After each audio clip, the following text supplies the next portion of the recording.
నేను మాట్లాడాల్సిందంతా సినిమాలో మాట్లాడేశాను. ఈ పెద్ద బయట మాట్లాడడానికి ఏం లేదు. ముందుగా మాత్రం ఈ సినిమాని మేము ఊహించిన దానికి 2 times 3 times విజయాన్ని అందించిన ప్రేక్షకులందరికీ మనస్ఫూర్తిగా మా అందరి తరఫున ఎన్నిసార్లు చెప్పినా సరిపోదు, మళ్ళీ మరొకసారి కృతజ్ఞతలు, ధన్యవాదాలు. నేను ఈ సినిమాని స్టార్ట్ చేయడానికి ముందు నాకు ఇష్టమైన రైటర్ ఎద్దనపూడి సులోచన గారితో దాదాపు ఒక 9 నెలల క్రితం నేను కలిసి మాట్లాడాను. ఆవిడ నాకు ఒక సూచన ఇచ్చారు, కొన్ని క్యారెక్టర్ సజెషన్స్, కొన్ని ప్లాట్ పాయింట్స్ మీ ఇద్దరు మాట్లాడుకున్నాం. సో ఒక రకంగా చెప్పాలంటే ఈ సినిమాకి మూల కథ ఎద్దనపూడి సులోచన గారి పేరు వేయాలి. సో ఆవిడది థ్యాంక్స్ కార్డులో వేసాం మేము, కానీ టెక్నికల్ కారణాల వల్ల అది ముందు రాలేదు. దాన్ని మీరు కాకపోతే ఇప్పుడున్న ఈ డిజిటల్ టెక్నాలజీ వల్ల దాన్ని జాయిన్ చేయడానికి మాకు 48 గంటల కంటే ఎక్కువ టైం పట్టింది. దాన్ని మీరు అందరూ సినిమాలో చూడొచ్చు. సో నాకు సంబంధించి దీనికి సంబంధించిన వివాదం ఇక్కడితో పూర్తయిపోయిందని నేను అనుకుంటున్నాను. ఇంకా చేయాలనుకుంటే నేను దీని గురించి మాట్లాడేదేం లేదు. ఇది వదిలేస్తే ఇంకా సినిమా విషయంలోకి వద్దాం. నాకు సన్ ఆఫ్ సత్యమూర్తి జరిగే సమయంలోనే సమంత గారు మాట చెప్పారు. మేము come to the party Subbalakshmi పాట షూట్ చేస్తుండగా, నువ్వు నీ మెదడు ఎక్కువ వాడతావు సినిమాల్లో, నీ హృదయం ఎందుకు వాడవు? బయట మాతో మాట్లాడేటప్పుడు హీరోతో కానీ హీరోయిన్తో కానీ మిగతా ఆర్టిస్టులతో కానీ నీ హార్ట్, నీ తెలివితేటల కంటే కూడా నీ హార్ట్ మాకు నచ్చుతుంది, అందుకనే నీతో కలిసి మేము పనిచేయాలని కోరుకుంటాం మేమందరం. మరి అలాంటప్పుడు ఇదే హార్ట్ని నువ్వు సినిమాలో ఇంకా ఎందుకు ట్రాన్స్లేట్ చేయట్లేదు? అది ట్రై చేసి చూడు అన్నా. బహుశా ఆ మాట ఎక్కడో నా మీద ప్రభావం చూపించినట్టు. థ్యాంక్ యూ సమంత గారు ఆ మాట చెప్పినందుకు. అది బహుశా ఇంత దూరం నేను రావటానికి, ఇంత రిస్క్ తీసుకోవటానికి నన్ను ముందుకు నడిపింది. ఇంకొకటి, నేను నితిన్ తోటి సన్ ఆఫ్ సత్యమూర్తి కంటే ముందు సినిమా చేయాలి. అప్పుడు నేను ఆయన ఎక్కడున్నారని శరత్మరావు గారిని కనుక్కోమని ఫోన్ చేయమంటే ఆయన స్పెయిన్లో ఉన్నాను. సరే, ఆయన స్పెయిన్ నుంచి వచ్చేలోపే ఈ సన్ ఆఫ్ సత్యమూర్తి తాలూకు మాటలు పూర్తి అయిపోయాయి. సో అందుకని నేను ఆయనకి ఒక సినిమా బాకీ ఉన్నాను. ఎందుకంటే నేను సామాన్యంగా మాట ఇవ్వడానికి ఇష్టపడను, ఇస్తే మాత్రం ఎలాగోలా దాన్ని నిలబెట్టుకునే ప్రయత్నం చేస్తాను. నాకు ఎక్కడో లోపల ఫీలింగ్ ఉండిపోయింది, నేను ఆయనతో సినిమా చేస్తానని చెప్పి వెనక్కి వెళ్ళిపోయానా అనే ఫీలింగ్ వచ్చిందా అని. ఈ సినిమా అయిపోయిన వెంటనే నేను కళ్యాణ్ గారితో ఒకసారి మాట్లాడుతున్నప్పుడు నెక్స్ట్ ఎవరితో చేయాలి అనే డిస్కషన్ మీ ఇద్దరు ఏదో ఊరోసారి మాట్లాడుకుంటుంటే కళ్యాణ్ గారు అన్నారు, మీరు నితిన్తో సినిమా చేస్తానని ఇంతకుముందు ఒకసారి చెప్పారు, మీరు ఆయనతో చేయడం ధర్మం అని నేను ఫీల్ అవుతున్నాను. అలా గుర్తు చేసినందుకు కళ్యాణ్ గారికి కూడా కృతజ్ఞతలు చెప్పాలి ఈ విషయంలో. ఆ తర్వాత వెంటనే నితిన్ గారికి ఫోన్ చేస్తే, ఈసారి నేను హాలిడేకి కూడా ఎక్కడికి గోవా కూడా వెళ్ళి మీరు సినిమా తీసేవరకు హైదరాబాద్లోనే ఉంటున్నాను. Thank you Reddy. కాబట్టి ఇది మొత్తం మా సినిమా రెడ్డి సామ్రాజ్యం అయిపోయింది. అది కాదు, శ్రీనివాస్ రెడ్డి గారు నాకెందుకో తెలియదు చాలా ఇష్టమైన కమెడియన్. ఇంకా నేను ఈ సినిమాలో బాగా ఎంజాయ్ చేసిన, నేను బాగా వాళ్ళు చేస్తుంటే నేను బాగా నవ్వుకున్న కమెడియన్లు ప్రవీణ్, హరితేజ, అలాగే 2 సీన్లో చేసిన కూడా శకలక శంకర్ అండ్ చంద్ర. చాలా చాలా చాలా బాగా చేశారు వీళ్ళందరూ. నాకు తెలిసి తెలుగు సినిమా ఇండస్ట్రీ ఎప్పుడు కమెడియన్స్ని మినిమం 8 to 12 కమెడియన్స్ని ప్రొడ్యూస్ చేసింది ఎవ్రీ జనరేషన్లోనూ. నాకు తెలిసి ఈ జనరేషన్ వీళ్ళందరూ రూల్ చేస్తారని నేను నమ్ముతున్నాను.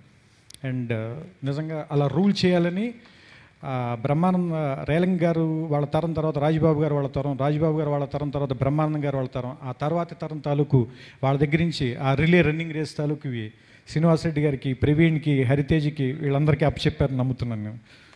అండ్ ఫైనల్గా ఈ సినిమాలో మాట్లాడుకోవాల్సిన నరేష్ గారు, one of his finest performances. And first day మేము షూటింగ్ చేసేటప్పుడు ఆయనకి చెప్పాను, ఒక టేక్ మేము దాదాపు 20 టేకులు చేసాం. ఒక షాట్ ఏంటంటే ఏదో బాల్ కింద పడిపోతుంది, అది తీయాలి, ఆ టైంకి ఆయన వెనక్కి వెళ్ళాలి, తర్వాత ఏమో సిగార్ తీసుకోవాలి, అది కట్ చేస్తుంటే కట్ అవ్వట్లేదు, సరే అది కట్ అయింది అనుకునే టైంకి ఏమో ట్రాలీ ఏదో చిన్న జర్క్ వస్తుంది.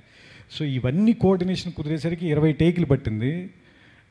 నేను నరేష్ గారికి చెప్పాను, సార్ కొంచెం ఎక్కువ విసిగిస్తున్నట్టున్నాను, మీరు నన్ను క్షమించాలంటే ఆయన ఒకటే మాట అన్నాను, నువ్వు పొద్దున్న 7ంటికి పిలు, మళ్ళీ నెక్స్ట్ డే 7ంటికి పంపించు, నేను పని చేయబోతే అడుగు నీకన్నా. అండ్ ద వే హీ అంటే అంత సీనియర్ యాక్టర్ మాతోటి అంత ట్రావెల్ చేయడానికి అంత ఉత్సాహంగా ఉండటం మాకు ఎంతో ఆనందం ఇచ్చింది. ఇంకా నాకు ఇష్టమైన రావు రమేష్ గారి గురించి నేను చెప్పాల్సిన పని లేదు. ఆయన ఈ సినిమా తాలూకు లాస్ట్ 1.5 మినిట్లో ఈ సినిమాని తీసుకెళ్ళి ఇంకో మెట్టి మీద కూర్చోబెట్టారు. ఇకపోతే నేను ఖచ్చితంగా మాట్లాడాలి నితిన్ అండ్ సమంత గురించి. నితిన్ అయితే నిజంగా ఈ సినిమాకి కెమెరా, నితిన్, సమంత, లైట్లు ఇవి ఎప్పుడు ఫిక్స్డ్, మిగతా వాళ్ళందరివి డేట్లు తీసుకునేవాళ్ళం మేము. ఎందుకంటే నేను ఎలాగో ఖాళీ, ఎప్పుడో ఒక సినిమా చేస్తాను నేను, నాకున్న బద్ధకం అనుకోండి, లేదంటే నా శక్తి అంతే అనుకోండి. ఇంక నితిన్ గారు ఏంటంటే సరే ఇప్పుడు మళ్ళీ ఏదైనా ఊరికి అలా ఊరెళ్ళి వస్తాను, ఫ్రెండ్ని చూసి వస్తానన్నా కూడా వీడి సినిమా తీయడం నేను భయంతో ఆయన అలా ఎక్కడికి వెళ్ళడం అనేసి ఇంట్లో కూర్చున్నాను. ముఖ్యంగా చెప్పుకోవాల్సిన సమంత గారిని. ఆవిడ ఈ ఇయర్లో తమిళ్లో తెరి విజయ్ తోటి వెరీ బిగ్ ఫిల్మ్ చేసింది. And 24 very technically complicated film, అంటే బోల్డ్ అని లేయర్స్, మాస్క్ షాట్లు, CG shot, each shot CG shot, అలాంటి సినిమా. అది బాంబేలో జరుగుతుంది, ఒకటేమో చెన్నైలో జరుగుతుంది, పాండిచ్చేరిలో జరుగుతుంది. మా సినిమా ఏమో Hyderabad, Brahmotsavam, very big star cast ఉన్న సినిమా.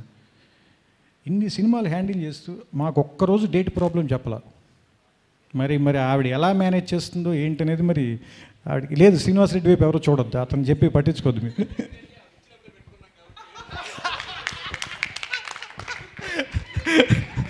అండ్ అదే ఆ జోక్స్ పార్ట్, కానీ ఆవిడ తాలూకు అన్బిలీవబుల్ సపోర్ట్కి మీ అందరి ముందు థ్యాంక్స్ చెప్పాలి.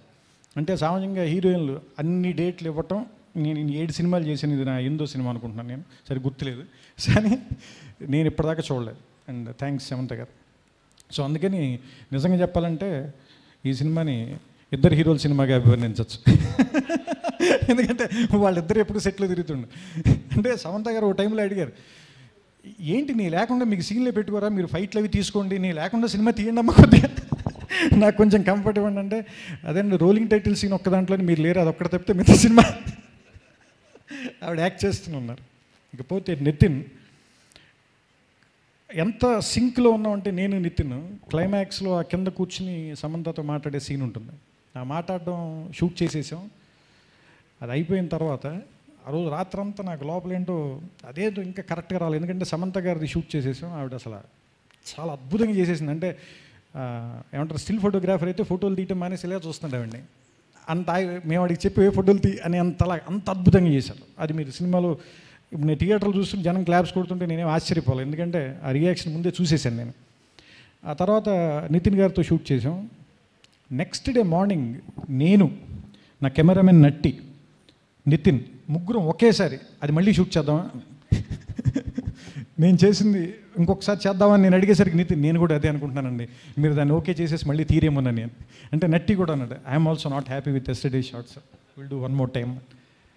అంటే దాన్ని ఏదో బ్యాలెన్స్ చేయడం సరిగ్గా బ్యాలెన్స్ చేయలేదు సమంతతోటి నితిన్ తాలూకు రియాక్షన్ అనిపించింది. So we short it again.